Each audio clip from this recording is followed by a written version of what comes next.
Alô, pessoal. Vamos continuar o nosso curso sobre eletromagnetismo, intitulado Eletromagnetismo Não Linear. Como nós sabemos, o eletromagnetismo é a grande perspectiva que desenvolve a civilização. E o século XXI é esperado que você tenha um eletromagnetismo capaz de substituir o elétron pelo fóton. O fóton ser a nova origem e o novo condutor da energia eletromagnética. Mas para isso nós precisamos ir além dessa equação de Maxwell. Desse modo, aparecem diferentes propostas para tentar se colocar essa nova perspectiva. Vamos lá tentar entender o nosso caminho. O nosso caminho, ele primeiro se pergunta qual o status quo. Então, há uma incompletude em Maxwell, como nós já mostramos em aulas passadas. Por exemplo, ele não coloca à mão os vetores polarização e magnetização, que foram os mais medidos no século XX. Ao mesmo tempo, ele coloca a QED como uma teoria perfeita, com o conclame de quo era demonstrado. Então, a QED, a partir de 1947, começou a ser a teoria que aquilo que se queria demonstrar. Dessa maneira, o eletromagnetismo ele tem suas contradições. Uma é a incompletude de Maxwell e outra é a certeza da QED. Nesse contexto, nós temos que entrar em campo. Por onde que a gente entra em campo? A gente entra em campo dizendo que existe uma história perdida do eletromagnetismo acontecida nos anos 30. Bom, elo perdido é uma coisa muito boa de se falar. Mas em que base é que nós falamos? A gente coloca que existe uma troca de cargas e uma noção de conjunto da carga elétrica que não foi devidamente explorada. Significa o quê? Que a gente tem carga positiva, zero e negativa, que são cargas intercambiáveis, e essas cargas geram 4 fótons. Um fóton AMI, um fóton massivo e um fóton VMI carregado. Bom, esse significa então que você tem algo perdido. Quer dizer, onde está esse algo perdido? Na presença das cargas zero e nesse intercâmbio entre a carga positiva, zero e negativa. Se elas estão nesse intercâmbio, você vai ter os 4 fótons ali citados. Agora, existe uma outra questão, que isso aí forma uma noção de conjunto. Então, o que a gente está querendo dizer é o seguinte: todo mundo que é além de Maxwell, todo mundo faz críticas para ali e para lá. Mas você tem que ter uma profundidade nas tuas coisas.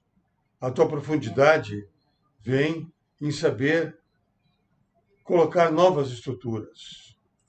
Então, quais são as novas estruturas ao eletromagnetismo que a gente postula? Uma é a presença de uma física quântica construtivista e outra de uma teoria de gauge antirreducionista. Se vocês até hoje não escutaram sobre esses dois assuntos, esse encontro aqui é uma oportunidade. Então, o que significa essas coisas?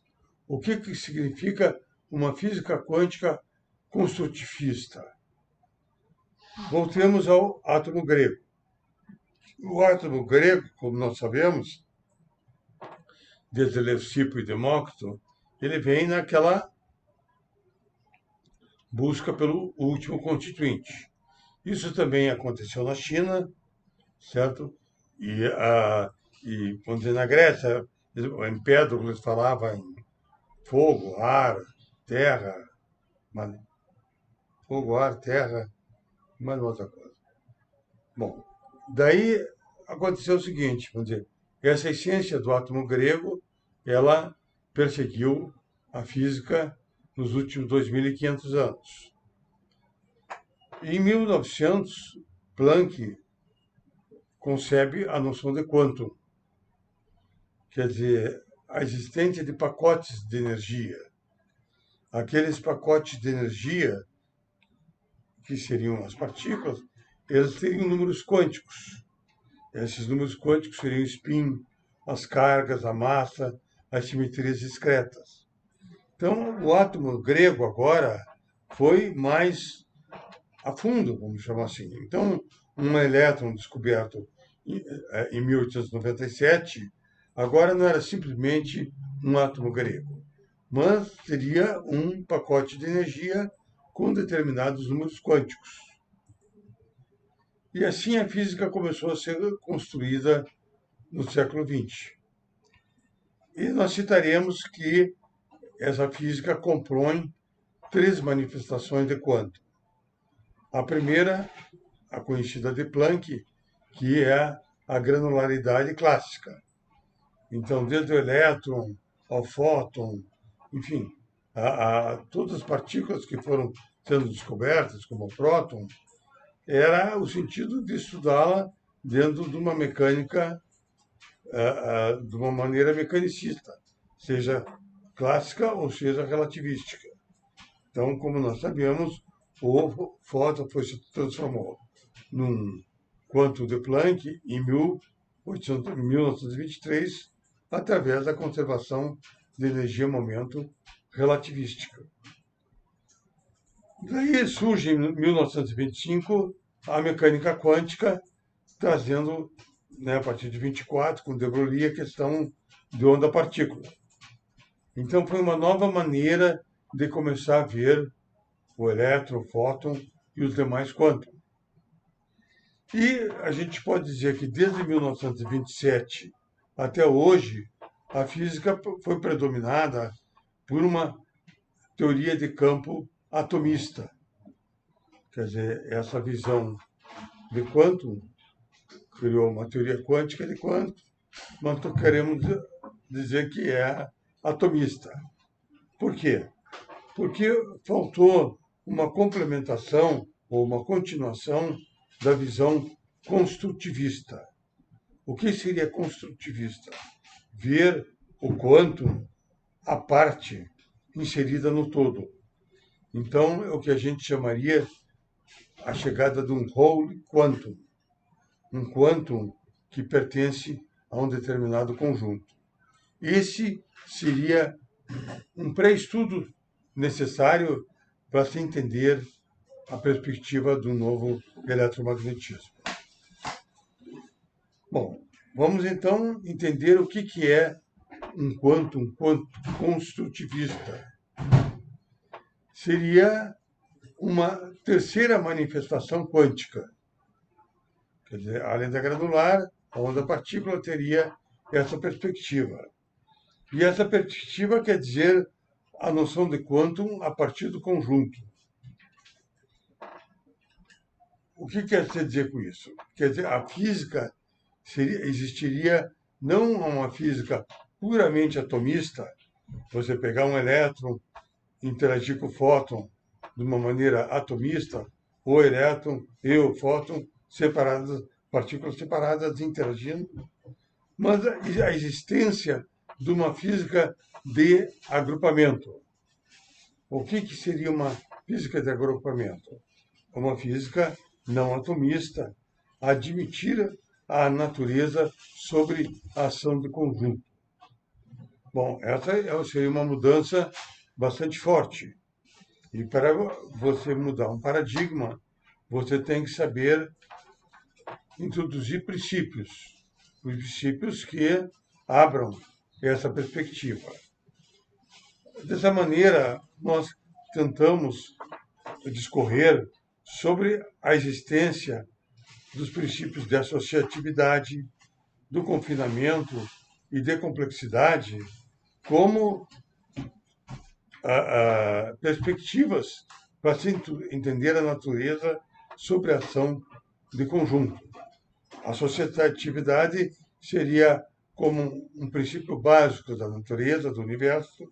Ele busca associar as associações, seria um universo association.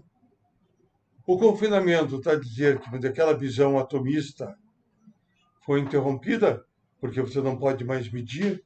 Então, se você não pode medir, se perdeu aquele sentido atomista do átomo grego. E a complexidade é certamente uma física que você não pode ver as coisas individualmente. A complexidade chama uma construção onde as partes estão inseridas num todo. Dessa maneira, a gente começa a perceber a existência de uma física em que a parte está no todo. Bom, o que significa isso em termos de teoria de campo? Significa o seguinte: você tem um certo campo, vamos chamar AMI, e agora ele é transportado para um conjunto AMI, onde I é o índice de Flavor, a dizer que AMI, você tem ali AMI, pode ter um campo BMI e até N campos ETAMI. Então, a pergunta que se tem é o seguinte: um campo AMI isoladamente e um campo AMI inserido num conjunto de campos é uma coisa igual ou é uma coisa diferente? Surgem novas propriedades? Essa é a questão a nós estudarmos. Para isso, você precisa agora começar a construir o que a gente chama de uma lagrangiana construtivista. O que é uma lagrangiana construtivista? É uma lagrangiana que o ΔS dela, o princípio da minimação, envolve um conjunto de campos, uma ação em conjunto. Como é que você forma essa ação em conjunto? Através da simetria de Lorentz e da simetria de Gauge. A simetria de Lorentz, como a gente sabe, tem uma representação, no caso vetorial, um meio-meio, e só que em vez de ser só um certo campo, ele seria essa representação para um conjunto de campos, transportada para um conjunto de campos AMI. Então, esses campos AMI, agora você teria N campos com spin 1 e N campos com spin 0. O grupo de Lorentz, como atualmente é constituído, você teria um campo de o meio-meio vai dar 0 e 1, a dizer que tem um campo com spin 1 e outro campo com spin 0. A generalização é essa. Não, você pode, dentro da representação meio-meio, ter N campos com spin 1 e N campos com spin 0. Bom, já começa a formar um conjunto de spins. Daí você diz, bom, agora vamos pegar esses N campos e colocar sobre a rotação de um parâmetro de alfa comum, alfa. Um parâmetro de Gauge alfa comum. Então, você faz uma transformação de Gauge para cada um daqueles campos AMI, segundo um de Mi alfa, como está escrito ali na fórmula. Dessa maneira, dado que você tem uma simetria de Lorentz e uma simetria de Gauge, formando conjunto, você começa a ter um corpo construtivista. Quer dizer, aqueles campos já não são uma teoria de campo atomista, mas uma teoria de campo envolvendo N campos, N famílias de campos, vamos dizer, rodando sobre o mesmo grupo de simetrias. Isso foi uma linha de trabalho desenvolvida pelo grupo de Petrópolis. Estudou-se diferentes situações, como Kaluza-Klein, supersimetria, Feibel-Bundle, modelos sigmas não lineares, modelo CP, contagem de graus de verdade, e provou-se que você pode, mesmo num grupo abeliano, introduzir N campos de potenciais, transformando sobre o mesmo grupo de simetria. É como se tivesse um campo A' Mi, indo em Ami mais em Mi alfa, e um campo diverso B' Mi, indo em Bmi mais em Mi alfa. Essa transformação de Gauge geraria um novo field strength Gemini, que é de Ronde Ani menos d-11 πmi, e também poderia incluir um termo de massa, como está aqui, sem colocar Higgs. Então você começa a expandir as possibilidades de invariância de gauge, seja tanto de field strength, seja como colocar massa e termos de interação. Essa expansão ela vai ter um significado. Qual é o significado? É que você começa a ter o que a gente denomina de whole quantum, quer dizer, um quanto inserido num conjunto. Essa seria o que a gente chama terceira física quântica. Essa terceira física quântica vem daquela que foi postulada, a segunda, em 1927. Então teria uma primeira de 1900, outra de 1927, e essa terceira física quântica é introduzida pelo grupo de Petrópolis. Bom, então, o que acontece? Agora, o teu quanto vai estar inserido numa lagrangiana que a gente chama construtivista, para diferenciar das passadas que a gente chamaria de atomistas. Mas a questão é o seguinte, mas meu velho, até aí tudo bem, mas eu quero saber que novas propriedades tem. Por exemplo, a gente sabe que a mecânica quântica, ela sempre foi uma proposta cheia de muitas coisas esquisitas, vamos chamar assim. O nosso amigo Bohr gostava de dizer, se você não entendeu a mecânica quântica, é porque você não entendeu ela. Essa é uma saída. Mas a questão é a seguinte, provavelmente a visão quântica de 1927, ela estava faltando novas coisas. E através dessas novas coisas nós queremos saber que tipo de novas propriedades o caso construtivista pode trazer. Então, nós estamos agora numa procura de uma terceira visão quântica. E nós já entendemos que existe uma lagrangiana construtivista a ser estudada. Dentro dessa lagrangiana deve existir um whole quantum, e nós queremos começar a entender isso. Como é que a gente começa a entender? Em física e na chamada no átomo grego, é muito importante, é fundamental, a noção de elementaridade. E zero de importância, a noção de environment. Daí vem a questão. Será que não existiriam dois tipos de formação de matéria? Uma vindo dos últimos constituintes, como a gente sabe, quarks, leptons, prêmios, strings, seja o que for, mas talvez exista uma outra, vinda a partir da noção de conjunto. Calma lá, cara. Constituintes, matéria a partir da noção de conjunto, você vai ter que explicar um pouco mais. Vamos lá. O modelo padrão ignora a noção de conjunto. Ele é um modelo reducionista e a base dele é quarks e leptons. Então, a partir de quarks e leptons, ele começa a fazer lagrangianas e equações para serem, como diz o CERN, gravadas na rocha. Bom, naquela rocha do CERN, com certeza, não existe a noção de conjunto. Bom, mas aí que vem o Zebedeu.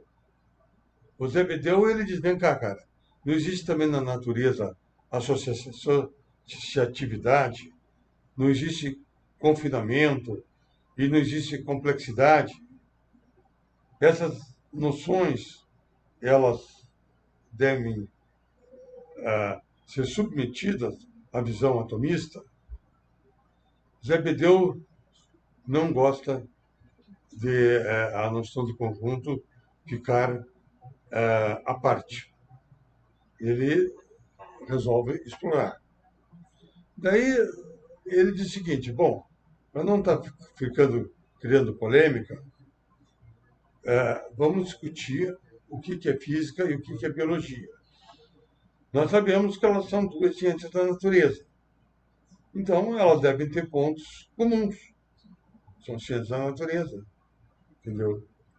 Bom, daí a física reducionista, que é a dominante nos dias atuais, ela diz, olha, é o somatório das partes que constitui o todo. Então você tem um todo que é somatório das partes, acabou. A biologia, por sua vez, ela tem uma natureza antirreducionista, que ela diz que as partes são formadas pelo todo. Aí começa a ter uma contradição. Onde está a lei natural? As leis físicas, elas devem seguir os princípios reducionistas da física ou os princípios antirreducionistas da biologia. Aonde que fica isso? Porque as duas são ciências naturais. Então, por que uma segue uma coisa e a outra segue outra coisa inteiramente diversa? A essa pergunta, Zebedeu resolve refletir. Bom, ele diz, bom, vamos buscar então, será que a física e a biologia têm similaridades? A física e a química não têm similaridades?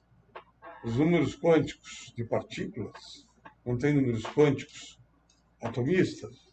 Enfim, o eletromagnetismo, a mecânica quântica não são importantes na química?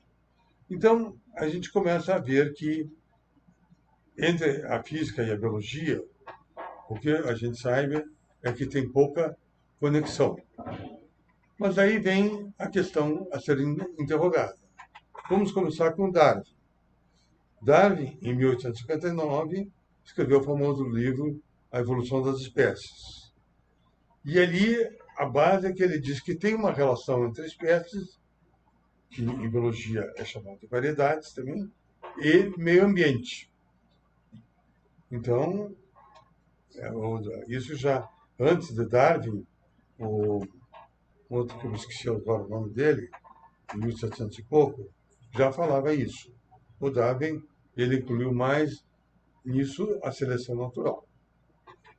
Bom, então na biologia isso era uma coisa canônica. Daí vamos recordar em física. O que aconteceu em 1961 em física? Gell-Mann e Newman, eles introduziram o chamado Higgs-Foldway. O que você vê no Higgs-Foldway? Partículas associadas em conglomerados através de números quânticos. Opa! Então, existe um certo meio ambiente também em física. A física não é dissociada da noção de meio ambiente.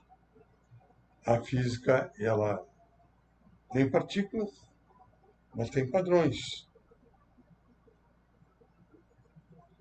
Começamos a nos interrogar. E vamos seguir adiante com a biologia. Um geneticista russo, em 1937, cujo nome é Dobzhansky, ele explorou a relação entre genes, espécies de variedades e ambiente. E mostrou que essas três coisas estavam interligadas. Voltamos a perguntar, e na física? O que acontece na física em 1964? Gell-Mann e Zweig introduzem o gene da física, que seriam os quarks. Então ele diz, olha, os quarks, aquele Higgs-Foldway, etc., existe uma coisa fundamental, que são os quarks. E daí eles trabalham com um grupo de S3 Flavor e colocam os quarks na representação 3 de 3 barra.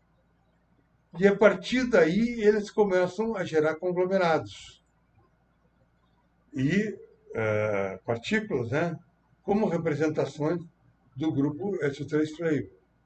Então eles começam a gerar octetos, decupletos e assim por diante. Então agora eles entendem que tem a física um gene, que é o quark, tem espécies, que são as partículas compostas, como prótons e nêutrons, e tem um ambiente, que são os padrões em termos de decupleto, octeto e assim por diante. A mostrar que a física e a biologia, elas têm similaridades, a mostrar que elas são uma ciência da natureza. E como ciências da natureza, elas produzem não apenas últimos constituintes, mas também padrões. Então, esse seria o espectro da natureza. A natureza, ela não é simplesmente uma viagem aos últimos constituintes gregos, mas também há uma grouping physics. Existe uma física dos agrupamentos, uma física com comportamento em conglomerados. Então, essa física dos agrupamentos, a natureza mostra para a gente, visivelmente, partículas se compõem em átomos, em moléculas, em plantas, em planetas, em redes galácticas. Enfim, a natureza é uma expansão de conglomerados. Então, esses conglomerados, eles formam os seus tipos de redes e provavelmente cada tipo de rede construa a sua própria física, tipo de física. Dessa maneira, nós temos uma dicotomia. O que forma a física? São 4 interações ou leis físicas além dos últimos constituintes. Dessa maneira, a gente diria, existe uma luta entre interpretar o universo, as leis físicas, por 4 interações, vezes leis físicas de grupo em physics. Qual delas prevalece ou como elas talvez estejam interligadas. Vamos voltar então ao que nós estamos querendo estudar aqui, que é o rolo quântum.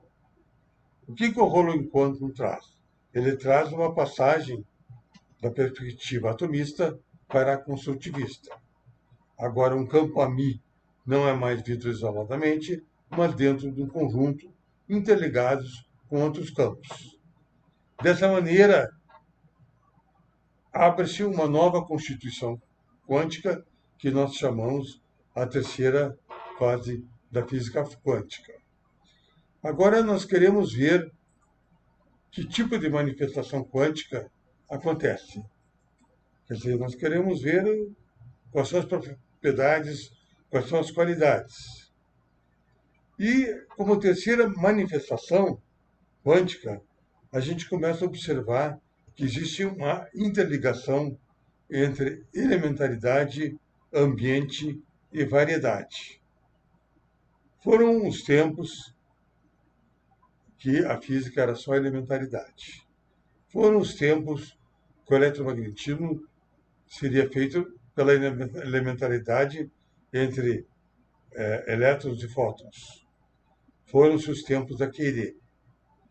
Dessa maneira, abre-se os tempos de entender o eletromagnetismo dentro de um ambiente fotônico, de 4 fótons, e criando variedades. As partículas que estão ali dentro são formatadas dentro daquela estrutura ambiental, dentro daquele ambiente. Bom, o que começa a existir? Existir nessa terceira manifestação quântica, que a gente tem que começar a fixar nossa mente que a parte agora está inserida no todo. Antes da parte vem o todo. O todo seria a unidade fundamental. Então, um átomo um tipo de todo, uma molécula um tipo de todo, um sistema planetário é um tipo de todo. Então, a natureza se move de todinhos e todões. Essa seria a nova física a ser entendida. Bom, ela conduz, então, uma nova fisicidade a qual nós estamos procurando entender. A primeira essa nova fisicidade, ela começa, então, a ser entendida como uma relação entre ambiente, variedade e funcionalidade. Então, um quantum, ou uma parte, ele tem uma funcionalidade. Um quantum tem uma funcionalidade Se você tem um eletromagnetismo feito por 4 fótons, cada fóton vai ter sua funcionalidade. Se você tem uma tabela periódica feita de carbono e outros átomos, cada um deles faz com que o quantum deles, que é o próton tenha em cada um deles um tipo de funcionalidade. Então, os quântons, agora, esses whole quantum, eles são uma variedade dentro de um environment com uma funcionalidade. Desse modo, ele começa a apresentar novas propriedades. Quais seriam as novas propriedades? As primeiras do tipo sistêmica. Então, essas propriedades normais, que são interação e conectividade, agora elas têm uma natureza sistêmica. Então, elas ampliam as suas relações. Isso significa que você aparece uma extensão das equações reducionistas que analisavam primeiramente, né, a interação, a indução e a conectividade. Outra propriedade são de natureza associativa. Você agora aparece quantum dentro do conjunto, com diversidade, com interdependência, com não linearidade e com chance. Então você aparece 5 características associativas para os quanta que na física quântica atomista você não existe, não são caracterizadas. Outro aspecto, além da física quântica atomista, é que agora você tem um determinismo de conjunto. Quer dizer, o que está evoluindo, o que vai para o futuro, é um conjunto de campos.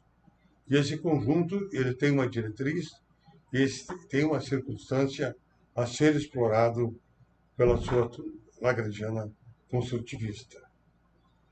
E outro aspecto é o aparecimento de transformações de conjunto. O que significa isso?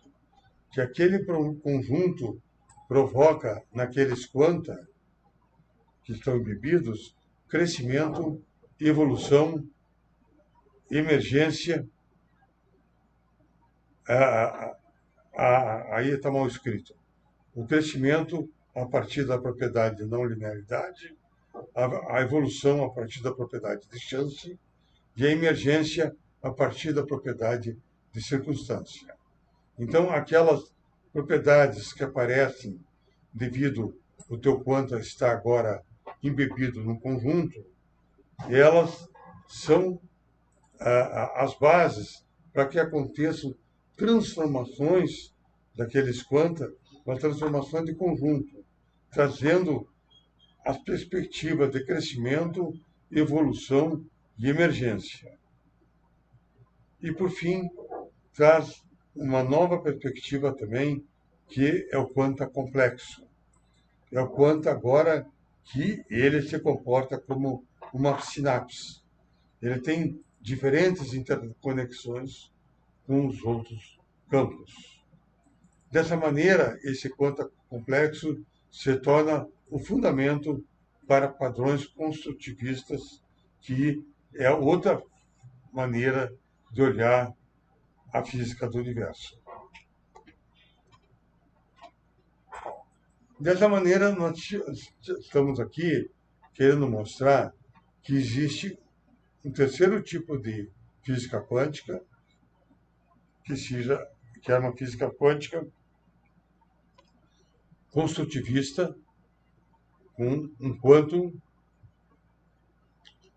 com novas propriedades, um quantum inserido no conjunto.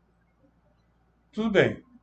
E por que estamos fazendo isso? Porque nós estamos caminhando ou peregrinando em busca de uma nova interpretação ao eletromagnetismo. E nessa interpretação ao eletromagnetismo tem duas coisas básicas. Você interpretar a carga elétrica e você interpretar a luz. A carga elétrica nós já interpretamos dizendo, olha, a carga elétrica ela tem agora uma troca de cargas e aquela troca de cargas provoca um conjunto de campos. Daí a gente prossegue e diz, olha, aquele conjunto de campos, quando você insere a luz de uma maneira construtivista. Então, a luz aparece com duas grandes propriedades. Uma, a bem conhecida invariância da luz, e essa agora decorrente da terceira física quântica, que seria a luz construtivista. Dessa maneira, vem a questão, o fóton. Você está satisfeito com o fóton da QED ou existe uma grouping physics para determinar o fóton?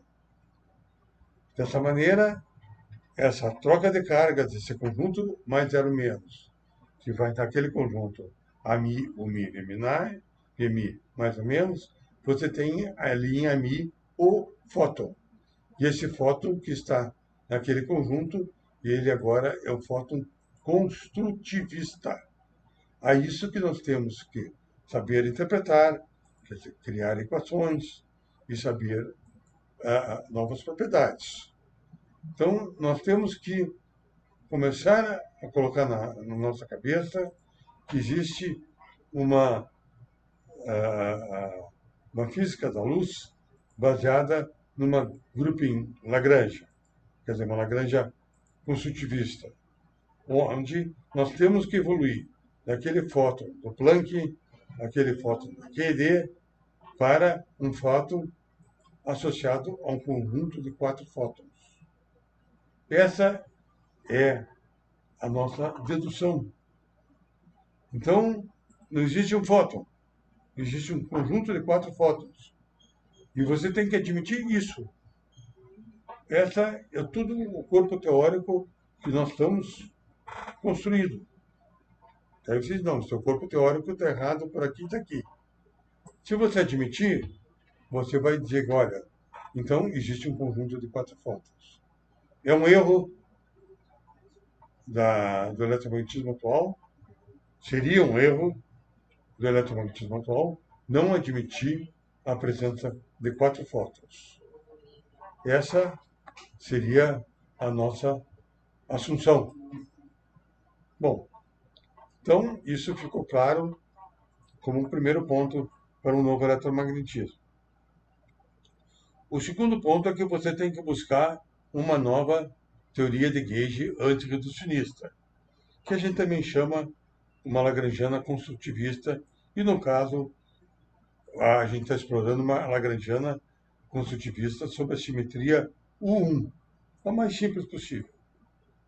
Então nós estamos querendo dizer o seguinte, olha, você agora tem um conjunto de campos abelianos, como está escrito ali, aquele conjunto agora tem uma transformação, se transforma com uma transformação de gauge de Mi-alfa abeliana, e aquele conjunto ele tem como a sua física maior que você tem um fóton ali dentro e um fóton em 4 fótons. Mas nós vamos aqui fazer um estudo um pouco genérico. Nós vamos dizer, olha, vamos trabalhar com N campos formando um conjunto, e na próxima aula a gente se preocupa mais com os chamados 4 fótons. Essa maneira, vamos pegar essa simetria abeliana antirreducionista e começar a construir os seus tensores de intensidade de campo. A gente tem 2 tipos de tensores, um antissimétrico e outro simétrico. O simétrico é o granular. O granular é aqui em cima de um campo, como ali está o Gemini I, que é de Ronde G menos de Ronde G. E o coletivo é quando ele é expresso por mais de um campo, como está o Gemini pequeno, que é gama em J, Gemini I, Geni J. Bom, eu estou indo rápido aqui porque um é granular, o outro é coletivo. Outro seria simétrico, o S-mini, que é igual ao granular, mas só que o sinal mais. E outro é coletivo, assimétrico, que é igual ao outro, só que simétrico. Dessa maneira, você começa a ter novos tensores de intensidade de campo, que não aparecem no Maxwell normal.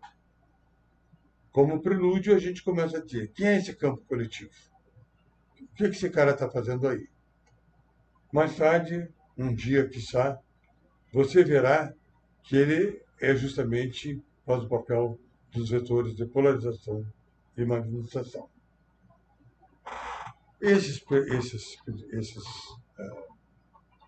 tensores, etc., agora você vai colocar sob o princípio da minimação e vai construir uma lagrangiana e suas decorrentes equações de movimento.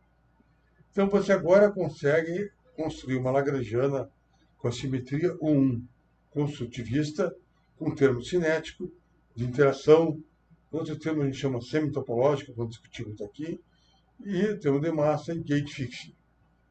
Vamos ser um pouco rápidos para entender as coisas do ponto de vista geral. A lagrangiana cinética aparece justamente os termos cinéticos, antissimétrico, e outro termo cinético, simétrico, com os tensores S-mini e S-alfa-alfa.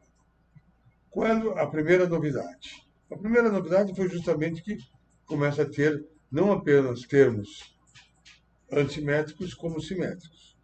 A segunda extensão à teoria abeliana, usual, é que você consegue ter a lagrangiana de interação trilinear e quadrilinear.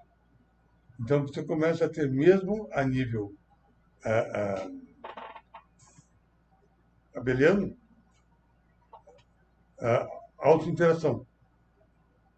E essas autointerações, que agora ali embaixo, elas começam a colocar na teoria o que a gente chama de realidade e potencialidade. O que seria isso? Se você olhar essa lagrangiana, ela é feita por diferentes pedaços, e cada um desses pedaços a gente separa em termos invariantes de gauge. Então, se ele é um invariante de gauge, ele forma um escalar, e quando forma um escalar, é uma coisa real, é uma coisa que tem uma física própria. Então, qualquer um daqueles termos que estão ali na tabela 4.1, eles são termos com a sua própria fisicidade. E é uma fisicidade que começa a ter uma potencialidade. O que é potencialidade? É que, na frente desses termos, você tem um conjunto de coeficientes livres. E esses conjuntos de coeficientes livres, eles têm um número de coeficientes livres, e esse número e os coeficientes livres vão expressar diferentes aspectos físicos, como a interação, propriedades quânticas e assim por diante. Dessa maneira, você começa a entender que esse tipo de teoria ele possui uma realidade, possui possui diversas realidades colocadas sobre cada termo. Se você pegar um termo demi, geni, gemi, gemi, aquele termo ali, ele vai ter o número de coeficientes livres, ele é um termo invariante de gauge sozinho, e, portanto, você pode criar, vamos dizer, o que a gente chama de não virtualidades em física. Normalmente, a física, ela quando tem termos de trivértice e quadrivértice, é feita através de teorias não abelianas. E essas teorias, elas dizem o seguinte, olha, os pedaços da minha lagrangiana, como um termo trilinear, ele é virtual. A lagrangiana como um todo é invariante de gauge e, portanto, real. O que a gente está dizendo aqui? Não, um pedaço trilinear, ou um pedaço do pedaço trilinear, ele pode ser real. E, portanto, ele tem uma fisicidade própria. E, portanto, ele tem uma não virtualidade. Isso é importante por quê? Porque quando você for estudar diagrama de Feynman, você não precisa dizer que ele é composto apenas de partículas virtuais. Você pode estudá-lo sobre a realidade da não virtualidade. Bom, entendido isso, eu acho que, digamos, o principal, que chamam mais chamativo, é se todas aquelas 5 propriedades que a gente disse a existir, que era conjunto, diversidade, interdependência, não linearidade, chance, são propriedades do Whole Quantum. Mas a grande pergunta a essa terceira física quântica é o seguinte: escuta aqui, jacaré, você tem evolução quântica? Bom, evolução quântica, cara, é uma palavra aí que tem que tomar muito cuidado. Porque será que, vamos dizer, um paleontólogo tem evolução das espécies? Ele vai lá, né, pega um pedaço de terra lá num período anterior e começa a ver que a tua orelha está gravada lá no esqueleto de um bicho. E na física quântica? Será que existe o termo evolução? Será que o Big Bang, tão bendito por 99% dos físicos, ele traz o conceito de evolução quântica? O que seria evolução quântica? Evolução quântica significa que você teria números quânticos mais primários e aqueles números quânticos vão criando outros números quânticos. E assim como você antigamente tinha uma nadadeira, hoje você tem um braço e uma perna. Então, existe uma interrogação. Uma interrogação é se o Whole Quantum, com aquelas 5 propriedades, é capaz de introduzir a evolução quântica. Bom, vamos então devagar. O que é evolução? Evolução, diríamos que é uma capacidade que a natureza forma aos seus constituintes de individuação. Então, aquela árvore ali na direita é diferente da árvore na esquerda, o bichinho que está ali é diferente do bichinho. A natureza, ela é uma tremenda variedade. Então, você não pode trabalhar com evolução se você primeiro não refletir sobre o conceito de diversidade. Daí vem a questão. Então, essa Whole Quantum Theory, essa coisa, apresenta a diversidade? Segundo o Heisenberg, a simetria, o próton e o nêutron teriam que ter a mesma massa. A simetria não gera diversidade. Aí que começa a vir a teoria quântica, a teoria de Gage antirreducionista. Aquele campo AMI, vamos começar a ver, vamos dizer, os números quânticos que existe, o spin, a massa, cargas, etc. O spin, começando, no campo AMI, ele tem, recordando, a representação meio, que vai dar spin 1 e spin 0, e agora você diz, bom, esse spin vai ter n spin 1 e n spin 0. Esse n spin 1 vão estar descrito por uma lagrangiana transversal. E o lagrangiana longitudinal vai estar o spin 0. Então, aqueles n spin 0, por que n? Porque aquele i que está naquelas lagrangianas varia de 1 até n. Então, você tem n spin 1 e n spin 0 separadamente, e cada um deles com o seu tipo de spin 1 e esse tipo de spin 0. Agora vamos começar a ver a massa. Como é que fica aquela massa? Aquela massa você vai olhar através do setor cinético da lagrangiana, o setor transversal e o setor longitudinal. O setor transversal é dado por aquela expressão ali com a massa transversal. E no segundo termo, você tem um outro termo, uma com o operador, vamos dizer, θ-μ, que é o operador transversal. Então, aquele setor, o θ-μ, significa o setor de spin 1, com a massa transversal. E o outro setor, com o operador ômega mini, é o setor do spin zero, longitudinal, com a massa longitudinal, que vai ser diferente da transversal. Então, quando você faz os cálculos, etc., você está com as massas transversais diagonalizadas e uma massa é zero e as outras massas são todas diferentes entre si.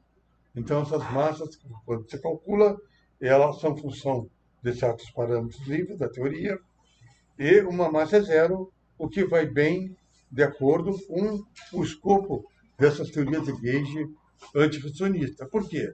Essas teorias elas são um prolongamento das teorias usuais.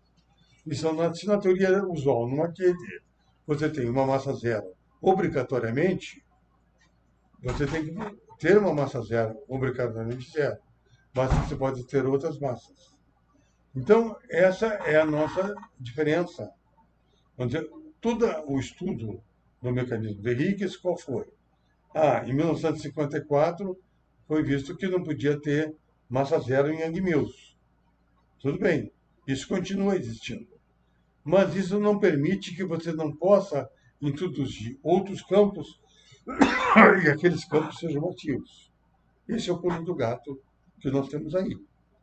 E quando você olha as massas longitudinais, através dos propagadores, o que são as massas? São os polos da função de Green de dois campos. E você olhando a massa ali, você vai ter aquela expressão com aquela matriz B menos 1 vezes a massa transversal ao quadrado, e vai dar as massas transversais, longitudinais, que evidentemente são diferentes das massas transversais.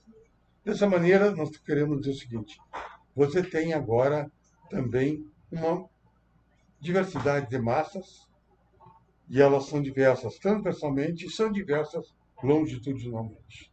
Então, o primeiro ponto para você começar a entender evolução é se aquela teoria tem diversidade. O segundo ponto para você ter um caminho de evolução é a historinha da girafa. Por que a girafa tem pescoço longo?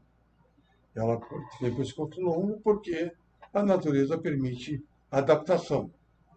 O que é adaptação? Em palavras, vamos dizer, físicas, significa haver o conceito de chance. Será que a tua lagrangiana, além de oferecer diversidade, ela é capaz de oferecer chance? Então vamos ver aquela região da tua lagrangiana cinética, aquela região que tem a tua massa, só para a gente fixar algum ponto de estudo. Então, aquela região, o que tem? Tem uma matriz cinética e outra matriz de massa. E se você analisar o número de coeficientes livres que aquela região tem, é dada por essa expressão. Então, o que significa esses coeficientes livres? Esses coeficientes livres significa chances que você tem. Se você tiver n igual a 4, você vai ter 1 mais 3 vezes 4 sobre 2, vezes 3, 6. Você vai ter quase 20 coeficientes livres.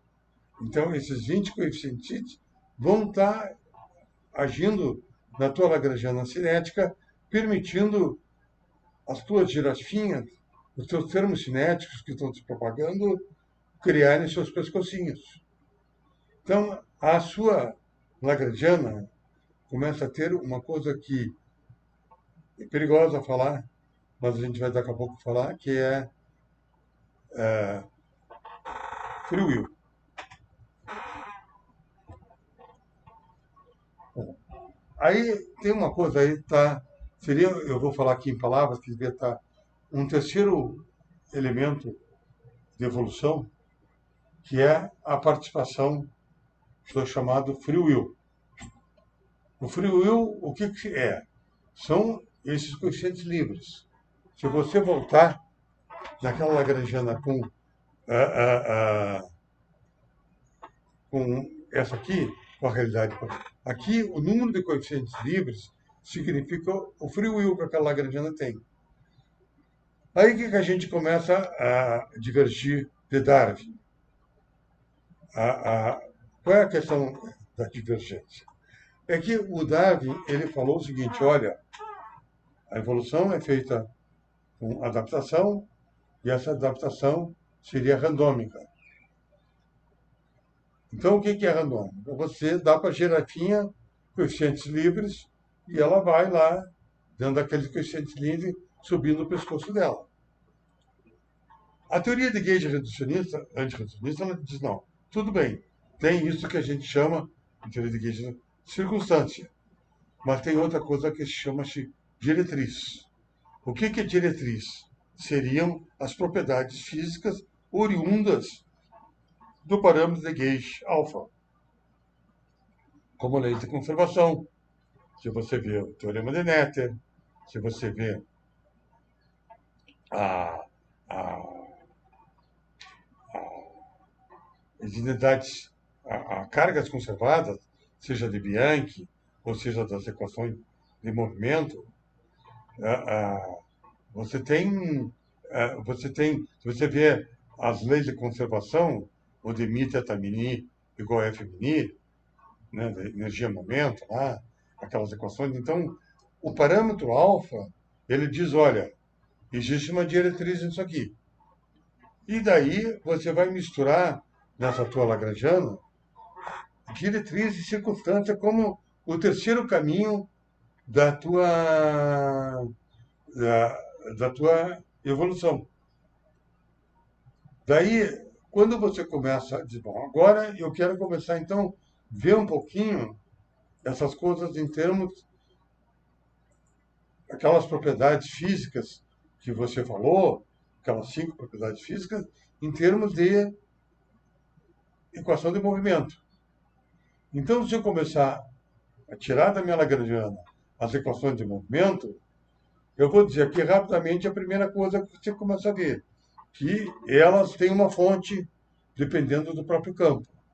Então, essa fonte do próprio campo se chama J, e se você vê essas equações, elas têm aquele J em função de field strengths. Dessa maneira, você nota do lado esquerdo o espaço-tempo, né, o de Rondini, com field strengths, seja granular, seja colutivo, andando no espaço-tempo, seja simétrico ou antissimétrico. Isso que o lado esquerdo está falando. O lado esquerdo também está incluindo um termo de massa. E o lado direito está dizendo, olha, aquele field strength, ele interage, o Gemini, ele interage com o próprio campo G e forma uma interação. Então, ele começa a ter uma das propriedades que seriam bastante relevantes, que é a autointeração, né? Quando você se autointerage, né? Você tem uma... E você começa a ver aí as outras propriedades, como interdependência, você começa a ver a propriedade de chance.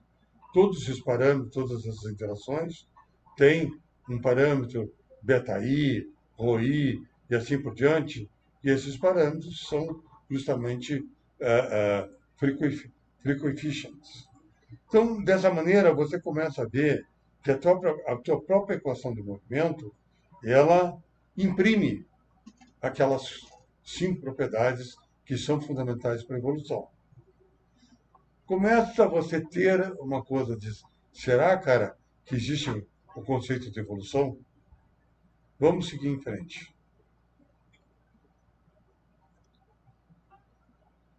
A evolução, ela também exige uma coisa que se chama crescimento.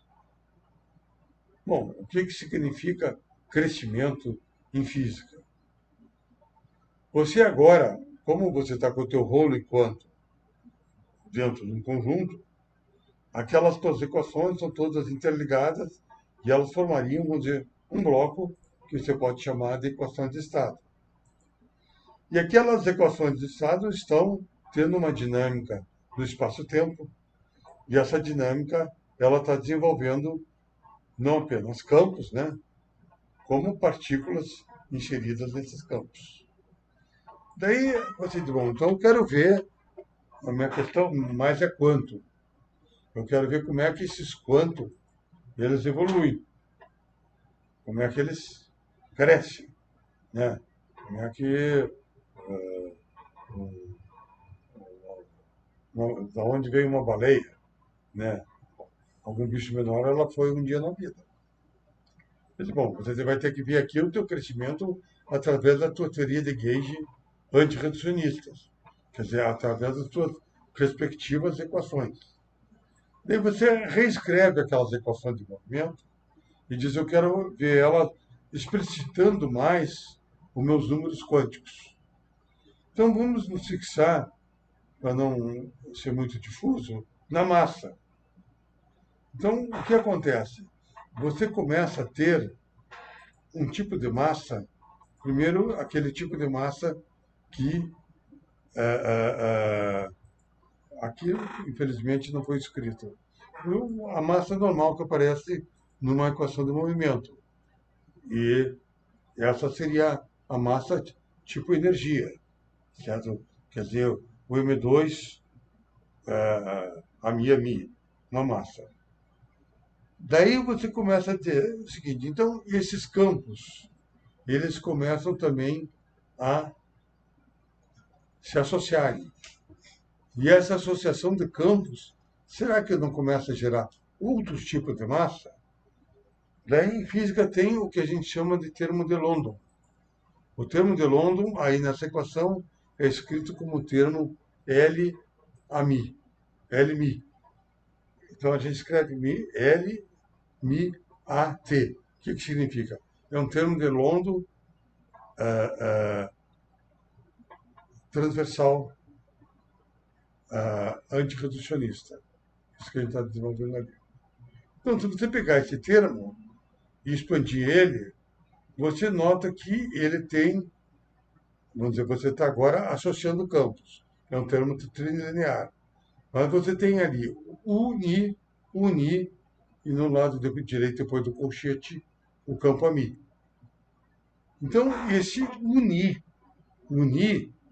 é um tipo de uma associação, de um condensado que se forma entre esses campos, e esse condensado estaria dando um outro tipo de massa que é o campo ami. Então, aquele campo ami, que originalmente não teria massa, ele começa a ter uma composição de massa, provavelmente a um estilo do Anderson, a mostrar que aquela massa, aquela começa a ter um crescimento.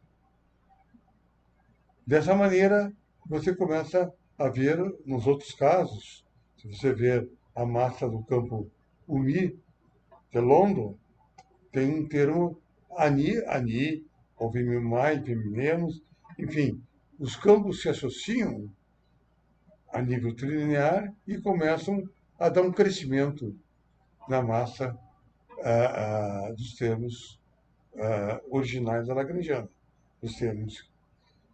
Dessa mesma maneira, você começa a ter termos semi, que são termos de interação já, que você começa a ter entre um condensado, entre ani, uni com o mi.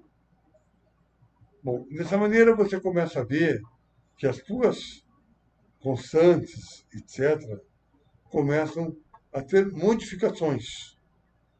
Essa tua equação do movimento, ela está retratando aqueles teus números quânticos, como massa e carga, com modificações ao longo de suas transformações do espaço-tempo. Assim como começam a aparecer novos termos de interação.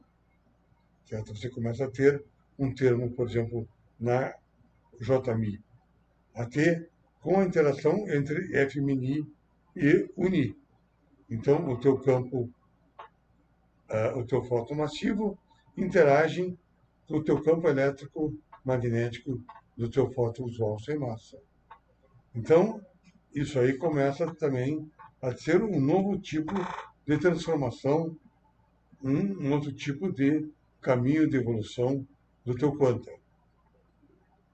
O que a gente está querendo dizer é que você começa a ter números quânticos progressivos.